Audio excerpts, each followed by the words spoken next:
श्री स्वामी समर्थ. तुम्हा सर्वांचं पुन्हा एकदा एका नवीन व्हिडिओमध्ये खूप खूप स्वागत आहे. तर हे देवाला घातलेले हार तुम्ही बघू शकता. याचा व्हिडिओ डिटेलमध्ये आपल्या चॅनलवर आहे, तुम्ही जाऊन नक्की बघा आणि तुमच्याही देवघरामध्ये देवांसाठी असे हार नक्की बनवा. तर सकाळचं आंघोळ वगैरे झाल्यानंतर देवपूजा वगैरे करून घेतली आणि रात्रीची घासलेली भांडी होती जाळीमध्ये ती सगळी लावून घेतली मांडणीला.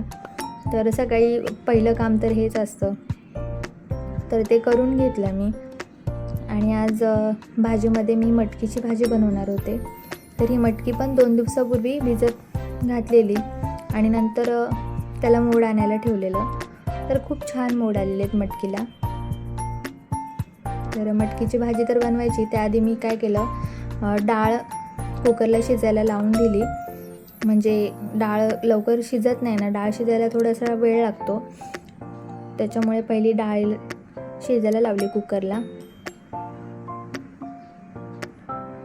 आणि आता एकीकडे मी कुकरवर डाळ शिजायला ठेवलेली आहे आणि एका साईडला मी मटकीची भाजी आता टाकून घेणार आहे. तर ही मटकी साफ करून घेते, जरा काही आहे का बघते त्याच्यामध्ये, कारण की खडे वगैरे असतात मटकीमध्ये, त्याच्यामुळे व्यवस्थित बघून घ्यायचं. तर काही नव्हतं, साफ केलेलीच होती मटकी ती. तर त्याला ही मटकी भरपूर होती, त्याच्यामुळे मी यातली थोडीशी मटकी ठेवली डब्यामध्ये. याचा मी मटकी भात बनवणार आहे, त्याच्यासाठी थोडीशी ठेवली काढून बाजूला. आणि भाजीसाठी टोमॅटो, कांदा वगैरे कट करून घेतलं आणि कढीपत्ता पण टाकणार आहे मी भाजीमध्ये. तुमच्याकडे जर कोथिंबीर असेल तर तुम्ही नक्की टाका. तर माझ्याकडे अवेलेबल नव्हती, त्याच्यामुळे मी कोथिंबीर टाकलेली नाही आहे. आणि बटाटा टाकणार आहे मी या ठिकाणी. तर बटाट्याचे साल काढून घेतले पहिले आणि त्याला छान असं बारीक पीसमध्ये कट करून घेतलं. तर बटाट्याचा वापर आमच्या इकडे भरपूर केला जातो, भरपूर साऱ्या भाज्यांमध्ये बटाटा वापरला जातो, त्याच्यामुळे आम्हाला बटाटे खूप लागतात. तर बटाटा स्वच्छ असा मी धुवून घेतला आणि आता भाजी बनवायला घेतली आहे. तर कढईमध्ये तेल टाकलेले, तेल गरम झालं की त्याच्यामध्ये कांदा, कढीपत्ता टाकून घेतला आणि छान असं ते फ्राय करून घेतलं. त्याच्यामध्ये टोमॅटो टाकून घेतलं आणि छान असं हे फ्राय होऊन द्यायचे. टोमॅटो वगैरे फ्राय झाल्यानंतर त्याच्यामध्ये आपले मसाले टाकून घ्यायचे. हळद, आपला घरचा मसाला आणि थोडंसं धना पावडर मी टाकली आहे आणि ते छान असं तेल सुटेपर्यंत फ्राय करून घ्यायचे. तर मी भात पण एका साईडला कुकरला लावून घेतलेला. हे आता छान असं फ्राय झालेलं, याच्यामध्ये बटाटा, मटकी हे टाकून घेतलं आणि छान असं मिक्स करून घेतलं. आणि थोडंसं याच्यामध्ये ना पाणी टाकलेलं आहे मी. तर कसं भाजी शिजत नाही, मटकी कधी कधी लवकर शिजत नाही, त्याच्यामुळे थोडंसं पाणी टाकलं नॉर्मल. आणि आता याच्यावर झाकण ठेवणार आहे आणि याला छान असं शिजवून घेणार आहे भाजीला.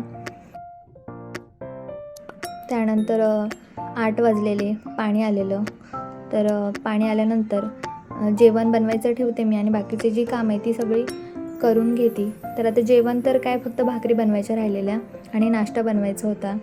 तर पाणी आल्यानंतर मी सगळी भांडी होती ओट्यावरती घासून घेतली, प्यायचं पाणी वगैरे सगळं भरून घेतलं. आणि मी इकडे जेवण वगैरे बनवत होती तोपर्यंत आईंनी इकडे बाहेरचं रूम साफ करून घेतलं, लादी वगैरे पुसून घेतली. आणि हे जे तांदूळ आहे ना, हे हार बनवण्यासाठी कलर करायला ठेवलेले. आणि आई बघा मेहंदी दाखवत होत्या, जी मी त्यांच्या हातावर काढलेली विठ्ठलाची. तर त्यांनी बाहेरचं सगळं आवरून घेतलं. तर असं आम्ही दोघी मिळून काम करतो, त्याच्यामुळे आमची कामं लवकरच होतात. आणि हे जे पितळेचं जार आहे ना, तो खूप दिवस झाला आम्ही ठेवून दिलेला, वापरत नव्हतो. तर आज तो वापरायला काढणार होते मी. तर तो खूप खराब झालेला, तर त्याला छान असं पितांबरीने स्वच्छ करून घेतलं. तर खूप छान निघतो पितांबरी तू वापरून, पितळेची भांडी खूप छान निघतात. तर त्याला छान असं घासून घेतलं आणि धुवून घेतला. आता तुम्ही बघा मस्त चमकतोय. आता तो जो पाण्याचा जार आहे ना, तो छान असा निघलेला आहे, बघा तुम्ही, छान वाटतोय ना. अशी पितळेची भांडी पितांबरीने वगैरे घासली ना की खूप छान वाटतात, पण त्याच्यावर पाणी लागलं की डाग पण लगेच पडतात. इकडे आईंनी साड्या वगैरे होत्या त्या धुवून घेतल्या आणि कपडे मशीनला लावलेली. तर असं त्या बाहेरचं काम आवरत होत्या, मी किचनमधलं सगळं करत होती. इकडे कपडे होते कालचे, घड्या घालायच्या होत्या, तर त्या आईंनी घड्या करून घेतल्या कपड्यांच्या. तर अशा पद्धतीने आमचं सकाळी अशीच धावपळ चालू असते. त्या काही कामं करतात, मी काही कामं करते, असं करून आम्ही दोघी मिळून कामं करतो. मग कामं लवकर आवरून होतात. आणि इकडे नंतर मी भाकरी बनवत होते, तर आईंनी मसाला इडलीची तयारी करून घेतली. कांदा, टोमॅटो, कढीपत्ता सगळं तयार करून घेतलं, कट करून घेतलं. आणि बघा आता त्या कशा बनवतात ते तुम्ही रेसिपी नक्की बघा. एकदम सोपी आहे, जास्त कमी साहित्यातच होते. तर तेल गरम झाल्यावर जिरा मोहरी टाकायची, लसूण टाकायचा, कढीपत्ता टाकायचा, कांदा टाकायचा आणि छान असं त्याला फ्राय करून घ्यायचं. टोमॅटो टाकायचं, त्याच्यामध्ये हळद टाकायची, धना पावडर टाकायची आणि आपला घरचा मसाला किंवा लाल तिखट टाकायचं आणि पावभाजी मसाला टाकायचा, त्याने टेस्ट खूप छान येते. तर हे सगळे मसाले टाकून, मीठ टाकून छान असं त्याला त्यांनी फ्राय करून घेतलं. आणि आता जी इडली कट केलेली ही इडली त्याच्यामध्ये टाकली आणि मिक्स करून घेतलं छान. तर आपल्याकडं असं होतं, जेव्हा आपण इडली बनवतो तर इडली उरतेच. तर तुम्ही एकदा अशी रेसिपी नक्की बनवून बघा. खूप कमी वेळात आणि खूप कमी साहित्यात होते आणि टेस्टीही खूप छान लागते त्याची. तर बघा 2 मिनटं त्याला वाफवायला ठेवलं झाकण ठेवून आणि छान अशी आपली मसाला इडली तयार झाली. तर आता मी नाश्ता करून घेतो. नाश्ता वगैरे झाल्यानंतर आम्ही थोडा वेळ मोबाईल बघितला आणि त्यानंतर त्यांना मशीनवर बसायचं होतं, त्यांना टॉपची फिटिंग वगैरे करायची होती, तर ते त्यांनी करून घेतलं. आणि त्यांचं काम करत होतं आणि इकडे मी माझं काम करत होती. तर मला मेहंदीचे कोन बनवायचे होते, तर मी ते मेहंदीचे कोन बनवते, तुम्ही बघा. आणि सेल्फी कॅमेरा होता, त्याच्यामुळे तुम्हाला असं वाटत असेल मी लेफ्ट हँडने बनवते, पण मी राईट हँडने बनवत होती. तर असं जेव्हा आमचं काम वगैरे सकाळचं आवरून होतं, मग आम्ही थोडा वेळ भेटला की आमचा जो छंद आहे तो आम्ही जोपासतो. नक्कीच काही ना काही आम्ही करत असतो. तर बघा मी आता या ठिकाणी कोन बनवून दाखवते तुम्हाला, बघा. तर अशा पद्धतीने मी कोन बनवून घेतले. आणि आता माझ्याकडे मेहंदीची पेस्ट तर मी बनवली नव्हती, त्याच्यामुळे मार्केटचा जो मेहंदीचा कोन होता त्याचीच पेस्ट मी याच्यामध्ये टाकली.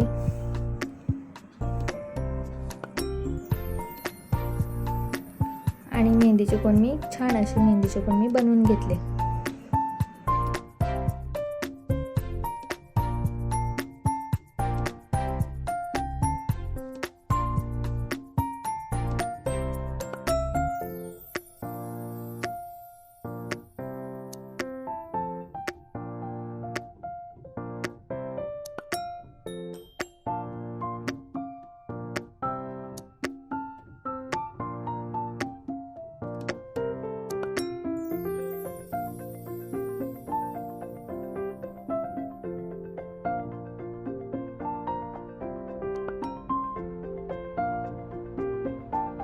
या मेहंदी कोणी तुम्ही बघू शकता किती बारीक असं डिझाईन आपण काढू शकतो. ते झाल्यानंतर दुपारच्या जेवणाची वेळ झाली आणि मग मी जेवण वाढायला घेतलं. तर आजच्या व्हिडिओमध्ये एवढंच. व्हिडिओ आवडल्यास लाईक करा, शेअर करा आणि चॅनलवर नवीन असाल तर चॅनलला सबस्क्राईब करा. थँक्यू. बाय.